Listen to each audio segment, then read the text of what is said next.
Radio city नौकरी वोकरी radio city पर show है ये नौकरी वोकरी, जिसमें मुलाकात होती है आपकी आरजे खुशबू से, लेकिन साथ में एक स्पेशल गेस्ट भी होते हैं जो कि हमें बताते हैं कि किसी क्षेत्र में अगर नौकरी पानी है तो उसके लिए क्या तैयारियां करनी चाहिए और कहाँ एडमिशन लेना चाहिए। और ऐसे ही इस बार हम जानेंगे एक ऐसी लैंग्वेज के बारे में जो कि दुनिया की सबसे पुरानी भाषाओं में से एक है, और वो है हमारे अपने देश की भाषा संस्कृत। मैं चाहूंगी कि आप अपने बारे में बताइए। जी खुशबू जी नमस्कार। मैं काशी हिंदू विश्वविद्यालय में संस्कृत विद्या धर्म विज्ञान संकाय में धर्मशास्त्र मीमांसा विभाग में असिस्टेंट प्रोफेसर हूँ और मेरा नाम डॉक्टर माधव जनार्दन रटाटे है। जी डॉक्टर माधव, अभी आपसे जानना चाहूंगी कि संस्कृत भाषा की इम्पोर्टेंस क्या है आज के युग में, और साथ ही ये भी जानना चाहूंगी कि इसकी पढ़ाई कहाँ से की जाए। पहली तो बात यह है खुशबू जी कि शिक्षा अर्थात विद्या वह मनुष्य के जीवन में अत्यंत उपयोगी है, क्योंकि विद्या से ही शिक्षा से ही मनुष्य पूर्ण रूप से मानव बन पाता है। इसलिए हमारे जीवन में शिक्षा का अत्यंत उपयोग है और हमारे भारतीय अनेक नैतिक वाक्यों में शिक्षा का विद्या का महत्व बहुत बताया गया है।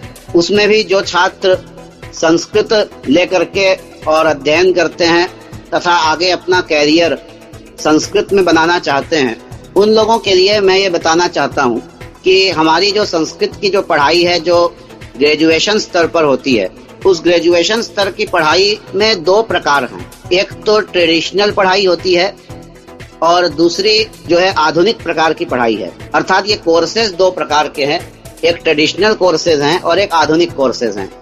जो ट्रेडिशनल कोर्सेज हैं उनको हम लोग शास्त्री और Acharya, Shastri equivalent to graduation और Acharya equivalent to post graduation. तो अपने यहाँ जो ट्रेडिशनल कोर्सेज चलाने वाले जो विश्वविद्यालय हैं वो पूरे भारत में लगभग 17-18 ऐसे विश्वविद्यालय हैं जिनके द्वारा ये ट्रेडिशनल कोर्सेज चलते हैं। जो प्रमुख विश्वविद्यालय है वो तो वाराणसी में संपूर्णानंद विश्वविद्यालय है ही।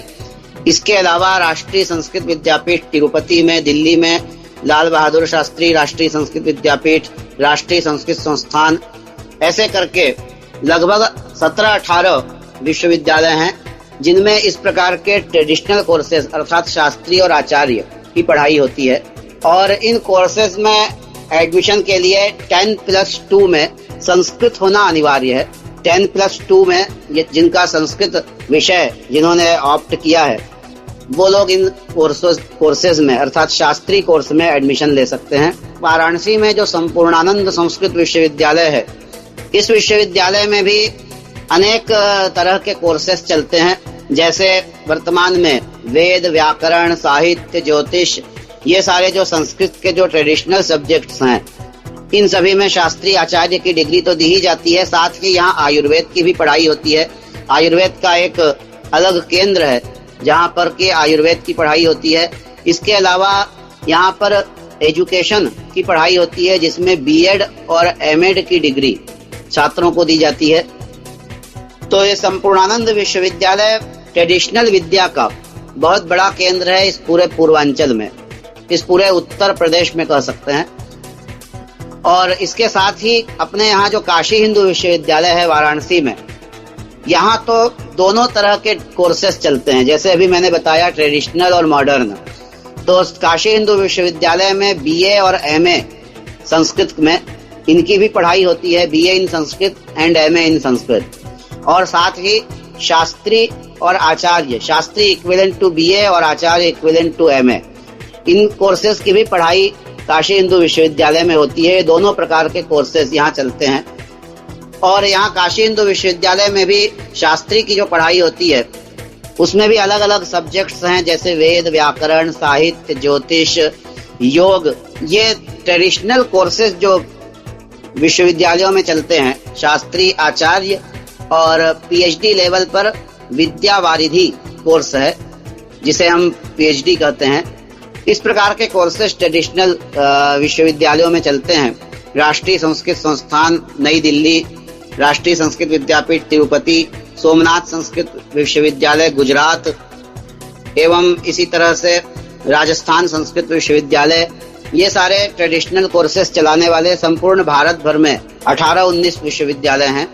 इसके अलावा बीए और एमए के बाद पीएचडी की जो डिग्री देने वाले विश्वविद्यालय हैं, संपूर्ण भारत में जितने भी प्रदेश के अथवा केंद्र के जितने भी विश्वविद्यालय हैं, वो सभी BA in Sanskrit, MA in Sanskrit और पीएचडी इन संस्कृत, इस प्रकार की डिग्री सभी विश्वविद्यालय प्रदान करते हैं। डॉक्टर माधव, जैसा कि सीक्वेंस कहता है कि पढ़ाई तो हो गई, अब उसके बाद नौकरी की बात आती है, तो नौकरी में क्या क्या संभावनाएं हैं अगर किसी का सब्जेक्ट संस्कृत है? खुशबू जी, यदि हम लोग नौकरी की बात करें, अर्थात संस्कृत पढ़ने वाले जो छात्र हैं उनका आगे भविष्य क्या होगा, उस भविष्य को यदि देखें तो जो सबसे पहला भविष्य है वो तो अध्यापन अर्थात टीचिंग का है।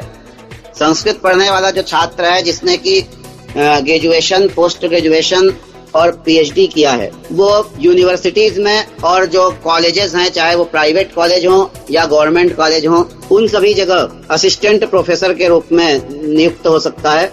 इसके अतिरिक्त जिन्होंने पीएचडी नहीं किया है, केवल पोस्ट ग्रेजुएशन तक पढ़ाई की है और बीएड कर लिया है, उन लोगों की नियुक्ति इंटर कॉलेजेस में टीजीटी और पीजीटी, ये 2 प्रकार की पोस्ट होती है, उन दोनों में उनकी नियुक्ति हो सकती है। टीचिंग का जो क्षेत्र है वो संस्कृत पढ़ने वालों के लिए तो खुला हुआ है ही। इसके अलावा भारतीय सेना में एक धर्म गुरु का पद होता है जिसे जेसीयू भी बोलते हैं। उस पद पर भी संस्कृत पढ़ने वाले छात्र जिन्हें कर्मकांड आदि का ज्ञान है, वो लोग, उन लोगों की नियुक्ति उस पद पर भी हो सकती है यदि वो उसका जो एग्जाम है उसको क्वालिफाई कर लें तो। इसके बाद आईएएस, पीसीएस की जो परीक्षाएं होती हैं, उन परीक्षाओं में चूंकि ग्रेजुएशन मांगा जाता है और उनमें अनेक विषय होते हैं जिनमें एक संस्कृत भी एक विषय है, तो संस्कृत विषय लेकर के और संस्कृत के साथ कुछ अन्य विषयों को भी लेकर के आईएएस और पीसीएस में बहुत से छात्रों ने सफलता प्राप्त की है। इसी तरह से जितने भी रिक्रूटमेंट बोर्ड्स हैं, चाहे वो रेलवे का हो या बैंक का हो या और प्रकार के रिक्रूटमेंट बोर्ड्स हों, उन सब जगहों पर ग्रेजुएशन मांगा जाता है। वहाँ यह नहीं कहा जाता कि किसी खास विषय से ग्रेजुएशन हो। तो ऐसी स्थिति में जो भी छात्र संस्कृत से ग्रेजुएशन किया हुआ है उसकी डिमांड तो वहाँ भी है, वहाँ भी वो परीक्षाओं को दे करके, जो वहाँ के जो प्रतियोगी परीक्षाएं हैं उन्हें पास करके और वहाँ भी वो नियुक्त हो सकता है। इसके अतिरिक्त विदेशों में भी संस्कृत के छात्रों की बहुत मांग है, क्योंकि विदेशों में भी जितने विश्वविद्यालय हैं उन सभी विश्वविद्यालयों में संस्कृत के पद हैं, संस्कृत वहाँ भी पढ़ाई जाती है। हाँ, वहाँ इतना अवश्य है कि अंग्रेजी का भी ज्ञान होना चाहिए, क्योंकि अंग्रेजी माध्यम से वहाँ संस्कृत पढ़ाई जाती है। इसलिए यदि संस्कृत छात्रों को और अधिक ग्लोबल होना हो तो उन्हें अंग्रेजी का ज्ञान होना भी आवश्यक है। संस्कृत का ही एक क्षेत्र है ज्योतिष। ज्योतिष क्षेत्र में यदि महारत हासिल कर लिया, या वास्तुशास्त्र में, या फिर हस्तरेखा विशेषज्ञ हो गया, तो वो भी अनेक प्रकार से अपने रोजगार को चला सकता है। इसके अतिरिक्त जितने भी अपने देश में पुरातत्व विभाग के संग्रहालय हैं, उन संग्रहालयों में जो प्राचीन संस्कृत शिलालेख हैं, उन शिलालेखों का अध्ययन करने के लिए या उनका अनुवाद करने के लिए एक अनुवादक की पोस्ट होती है। उस पोस्ट पर भी संस्कृत पढ़ा हुआ जो छात्र है वो जा सकता है, क्योंकि आजकल संस्कृत की पत्रकारिता का क्षेत्र भी बहुत व्यापक हो गया है। आप लोगों ने टीवी पर वार्तावली कार्यक्रम देखा होगा, जो कि संस्कृत समाचार का कार्यक्रम है, तो वहाँ भी संस्कृत के छात्र जा सकते हैं। इसके अलावा अनेक ऐसे ग्रंथ हैं संस्कृत के जिनकी की कोई व्याख्या नहीं हुई है आज तक, या जो आज तक पब्लिश नहीं हुए हैं, उन ग्रंथों को अपने एडिट करके या उनका हिंदी में ट्रांसलेशन करके उन ग्रंथों के लेखन का कार्य, उनके एडिटिंग का कार्य भी संस्कृत के छात्र कर सकते हैं। और योग तथा आयुर्वेद में भी संस्कृत का चूंकि बहुत बड़ा योगदान है, इसलिए संस्कृत पढ़ने के बाद यदि वो आयुर्वेद अथवा योग का अध्ययन करता है, चूंकि योग आयुर्वेद के लिए संस्कृत बेस है, इस प्रकार से संस्कृत पढ़ने वाला छात्र मेरे विचार से बहुत से क्षेत्र उसके लिए खुले हुए हैं। माधव जी, जैसे आज के एरा की बात की जाए तो हर किसी के पास कंप्यूटर है, लैपटॉप है अपना, तो क्या संस्कृत लैंग्वेज आपको लगता है कि ये यूजर फ्रेंडली है? कंप्यूटर के लिए भी संस्कृत यह सर्वोत्तम भाषा है। वो इस अर्थ में है क्योंकि अपने यहाँ संस्कृत भाषा में जो व्याकरण है, जिसको कि पाणिनि ने बनाया है, उस व्याकरण में एक इस प्रकार की सिस्टमैटिक पद्धति है उसी पद्धति को आज के जो कंप्यूटर वैज्ञानिक हैं वो उसी पद्धति को स्वीकार करते हैं और अपने कंप्यूटर में जो प्रोग्राम्स हैं या जो सॉफ्टवेयर्स हैं उनको डेवलप करते हैं। और उनको डेवलप करने में जो उन्होंने जो एक सिस्टम बना लिया है वो सिस्टम और हमारे संस्कृत भाषा में जो पाणिनि व्याकरण में जो सिस्टम है वो बिल्कुल मिलता जुलता है।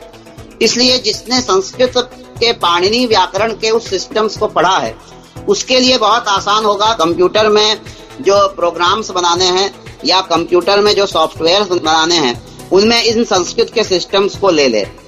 इसके अलावा हैदराबाद में जो IIT है वहां पर संस्कृत और आधुनिक जो कंप्यूटर विज्ञान है उसको जोड़ करके और बहुत से कार्य चल रहे हैं। जैसे कि वहां पर संस्कृत के अनेक सॉफ्टवेयर बने हैं, कुछ कार्य हुए हैं, कुछ कार्य होने अभी बाकी हैं इस विषय पर। आपका बहुत बहुत शुक्रिया डॉक्टर माधव हमारे साथ जुड़ने के लिए और इतनी सारी बातें और इतना सारा गाइडेंस हमारे स्टूडेंट्स को और आने वाली जनरेशन को देने के लिए। Thank you so much. जी खुशबू जी, रेडियो सिटी के द्वारा ये जो नौकरी वोकरी ये कार्यक्रम शुरू किया गया है जिसमें कि जो छात्र अध्ययन कर रहा है, पढ़ाई कर रहा है, उसका क्या भविष्य हो सकता है, किस प्रकार के रोजगार उसको प्राप्त हो सकते हैं, इसकी जानकारी देने के लिए ये बहुत ही लाभदायक और प्रेरणा देने वाला ऐसा ये कार्यक्रम आपके द्वारा संचालित है। संस्कृत पढ़ने वाले जो छात्र हैं उन्हें और अधिक प्रेरणा और उत्साह प्राप्त होगा। इसी शुभकामना के साथ खुशबू जी आपको धन्यवाद देते हुए मैं अपनी बात को यहीं विराम देता हूँ। धन्यवाद। बिल्कुल सही, ये वही शो है जो आपके करियर की राह को आसान बनाएगा और हाँ, आपकी नौकरी की चिंता का एनकाउंटर करेगा, वो भी मेरे यानी आरजे खुशबू के साथ। बाकी अगर आपको इस शो से जुड़ी हुई इन्फॉर्मेशन चाहिए तो आप रेडियो सिटी की वेबसाइट को भी लॉग इन कर सकते हैं जो कि है www.radiocity.in। साथ ही आप एप्लीकेशन भी डाउनलोड करके इस शो से जुड़ी हुई और बाकी रेडियो सिटी के जितने भी शोज हैं उनसे जुड़ी हुई इन्फॉर्मेशन पा सकते हैं। Till then, all the best. नौकरी की चिंता का होगा एनकाउंटर हर रविवार दोपहर 12 से 2 बजे तक ओनली ऑन